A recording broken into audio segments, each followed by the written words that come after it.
Bonjour Frédéric Ducas. Bonjour Sophie. Vous êtes le chef de l'Instant d'Or à Paris. Oui. Restaurant avec excellente cuisine orientée pas mal sur le poisson et les crustacés. Tout à fait, c'est ma fibre, mes Voilà. origines. Et je crois que vous avez des recettes très intéressantes autour de l'huître. Oui. Que vous êtes un gros fan de la Gilardo. Exactement. Mais nous sommes aujourd'hui avec Michael Villot de Terre Azur. Et je pense qu'il va nous faire découvrir des huîtres qu'on ne connaît pas forcément. Un peu différentes, hein, avec d'autres textures et d'autres découvertes. Tout à fait.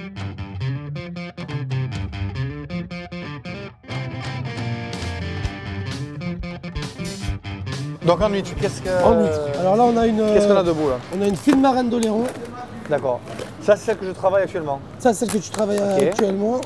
Rappelle-nous comment tu la travailles. Rappelle-moi. Le petit chromeski. Le petit chromeski, voilà, tout à fait. Chromeski d'huître et pommes vertes. Voilà, tout à fait. Voilà. Parce que j'ai pas besoin forcément d'une huître très charnue, vu que je la taille, je l'assaisonne, et après je vais la paner et frit. C'est vrai. Donc bon.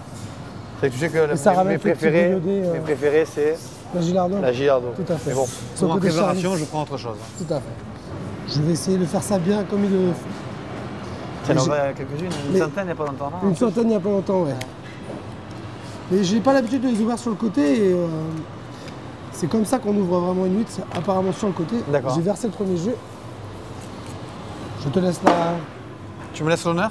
Je te laisse l'honneur. Je peux enlever mes gants alors? Je t'en prie.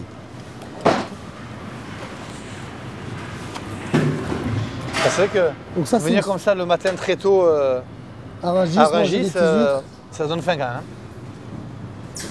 Puis c'est le petit rituel, on va dire, de manger des huîtres le matin à Rungis, surtout quand on arrive en période de fête. Et ça, c'est quand même j'étais impatient de faire ça en fait. Donc on va la comparer après. Elle est très iodée hein, quand même. Hein, très iodée, ouais, très iodée. Tout à fait. Elle est bonne.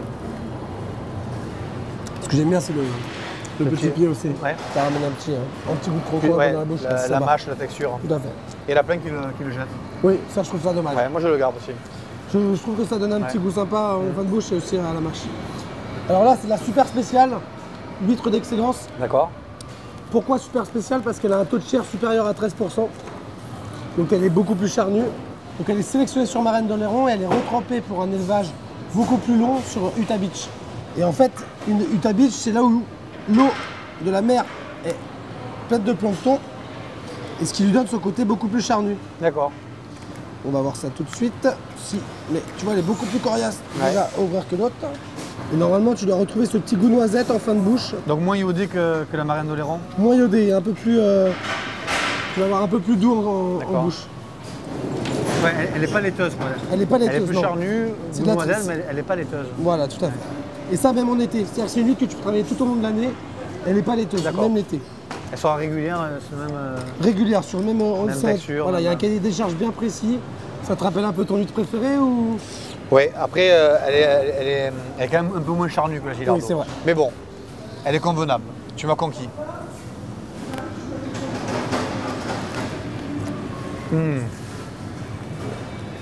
Sympa, hein, ce petit goût. Avant d'aller se coucher, c'est parfait ça. Donc ça, ou même au matin, des fois, parfois, c'est bon. Bon, ben Mika, écoute, avec tout ce que tu nous as fait voir et ces différentes huîtres, moi je crois que je vais me laisser tenter par un petit plateau de fruits de mer. Hein. Oui, avec une bonne petite assiette d'huîtres et puis un petit verre de vin blanc pour finir la journée, ça peut être sympa. Parfait, ce sera une bonne conclusion ça, je pense. Bah, partons là-dessus. Ok.